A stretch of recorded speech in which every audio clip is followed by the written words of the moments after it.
ఈరోజు మధ్యాహ్నం 3 గంటలకు తెలంగాణ కేబినెట్ సమావేశం కానుంది. తెలంగాణ తొలి పేపర్లెస్ కేబినెట్ మీటింగ్గా ఈ భేటీ జరగనుంది. సీఎం రేవంత్ అధ్యక్షతన కీలక మంత్రివర్గ సమావేశం జరగనుండగా కొత్త సీఎస్ సంజయ్ జాజుకు తొలి కేబినెట్ సమావేశం కానుంది. డిజిటల్ గవర్నెన్స్కు తెలంగాణ మరో ముందడుగు వేస్తుండగా ట్యాబ్లతోటే ఈ కేబినెట్ సమావేశం జరగనుంది. ప్రధానంగా మెట్రో విస్తరణపై కీలక నిర్ణయం, వీబీజీ రామ్జీపై Telangana cabinet final stand, Musi project భూసేకరణ, తొలిదశ పనులపై సమీక్ష, వానాకాలం సాగుపై కీలక సమీక్ష, అలాగే విత్తనాలు, ఎరువుల సరఫరాపై చర్చించే అవకాశం ఉంది.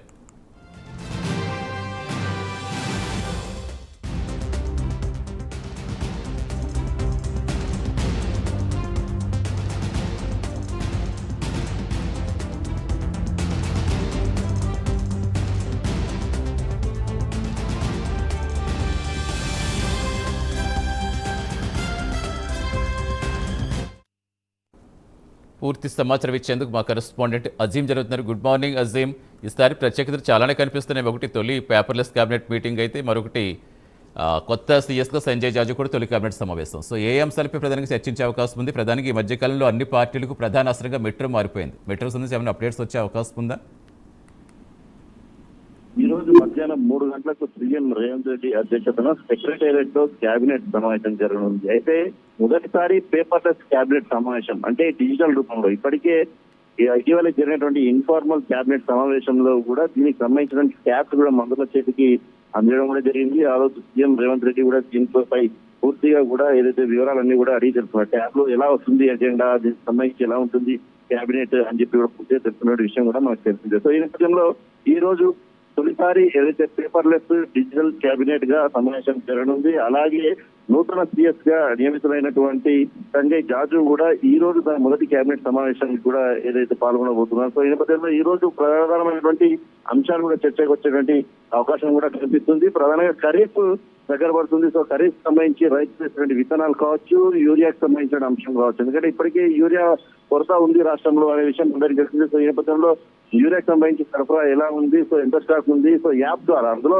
ప్రధానంగా తెలంగాణ ప్రభుత్వం ప్రతిష్టాత్మకంగా యూరియాను కూడా బ్లాక్ మార్కెట్ చేయకుండా ఏదైతే యాప్ ద్వారానే ఏదైతే బుకింగ్ చేసినటువంటి సదుపాయం కూడా తీసుకొచ్చింది. కానీ ఇటీవల సిద్దిపేట లో దీంట్లో కూడా ఏదైతే పెద్ద ఎత్తున అక్రమాలు జరిగినట్టు కూడా బయటకు వచ్చాయి. సో ఈ నేపథ్యంలో దీనిపైన పెద్ద ఎత్తున చర్చ జరిగేటువంటి అవకాశం ఉంటుంది. అలాగే రైతు భరోసాకు సంబంధించిన నిధుల విడుదల జరుగుతుంది కాబట్టి దీనిపై కూడా చర్చించి 9 రోజుల్లో పూర్తవుతుందా లేదా, ఎలా ఉంది అని చెప్పి అడిగి తెలుసుకునే అవకాశం ఉంటుంది. ఇక ఇటీవలే ప్రధానంగా రాష్ట్రంలో జరుగుతున్నటువంటి చర్చ ఏదైతే ఉందో మెట్రో ఫేజ్ 2 సంబంధించిన అంశం కావచ్చు, మెట్రో ఫేజ్ 1 సంబంధించిన ఈక్విటీ అమౌంట్ ఏదైతే రావాల్సిందో కేంద్రం నుంచి అంశాలపై కిషన్ రెడ్డి, సీఎం రేవంత్ రెడ్డి ఇరువురు కూడా ఏదైతే కేంద్ర మంత్రి కలిసి మాట్లాడుతున్న విషయం తెలిసిందో. సో దీనికి సంబంధించి మెట్రో ఫేజ్ 2 సంబంధించినటువంటి కావచ్చు, దానికి సంబంధించి కేంద్రం నుంచి రావాల్సిన సహాయం కావచ్చు, అలాగే మూసీ నది ప్రక్షాళనకు సంబంధించిన అంశం ఏదైతే ఉందో అంటే మొదటి ఫేజ్ సంబంధించిన అంశంలో ఇప్పటికే డిఫెన్స్ వర్క్ మాకు ఉన్నటువంటి 84 ఎకరాలు ఇవ్వడానికి సిద్ధపడ్డారు. సో ప్రభుత్వం వారికి ప్రత్యామ్నాయంగా ల్యాండ్ చూపెట్టాల్సిన అవసరం ఉంది. సో ఈ అంశాలతో పాటు ప్రధానంగా ప్రాజెక్టులకు సంబంధించిన అంశం, ఇరిగేషన్ సాగునీటి ప్రాజెక్టులకు సంబంధించిన అంశం,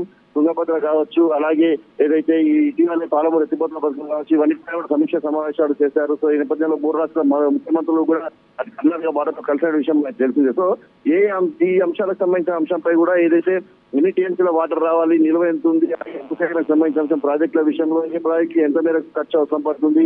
సో ఈ అన్ని అంశాలు కూడా ప్రధానంగా చర్చకు వచ్చేటువంటి అవకాశం ఉంటుంది. అలాగే ఇటీవల ప్రభుత్వం కొత్తగా లాంచ్ చేసినటువంటి టిఫిన్స్, అలాగే లంచ్ ఏదైతే స్కూల్లో ఏర్పరిచిన కార్యక్రమం ఎలా నడుస్తుంది, అలాగే వీటితో పాటు అనేక అంశాలు హ్యాండ్లోడ్ గ్రూప్స్ కావచ్చు, అలాగే ఏదైతే విద్యార్థులకు సంబంధించిన అంశం, ఫీజు రియంబర్స్మెంట్ సంబంధించిన అంశం, అలాగే ఇంకా ఎవరికైతే పెండింగ్ బకాయిలు ఉన్నాయో బకాయిలకు సంబంధించిన అంశాలు, అన్ని అంశాలను కూడా ఈ రోజు ప్రధానంగా చర్చించి ప్రభుత్వం ఈ 2.5 ఏళ్ల పాటు కూడా చాలా చిట్టుగా ఖచ్చితంగా ప్రజలకు సంబంధించినటువంటి సంక్షేమ పథకాలు అన్ని కూడా అందే విధంగా ఎవరైతే లబ్ధిదారులు ఉన్నారో వారికి సంబంధించి అందరికీ లబ్ధి చేసే విధంగా అందించాలని, అలాగే సర్పై కూడా ఈ రోజు ప్రత్యేకంగా చర్చించి రాష్ట్రంలో సర్ సంబంధించిన ప్రక్రియ ఎలా కొనసాగుతుందనే అంశంపై కూడా ఈ రోజు క్యాబినెట్ లో చర్చించే అవకాశం కనిపిస్తుంది. Satish, thank you.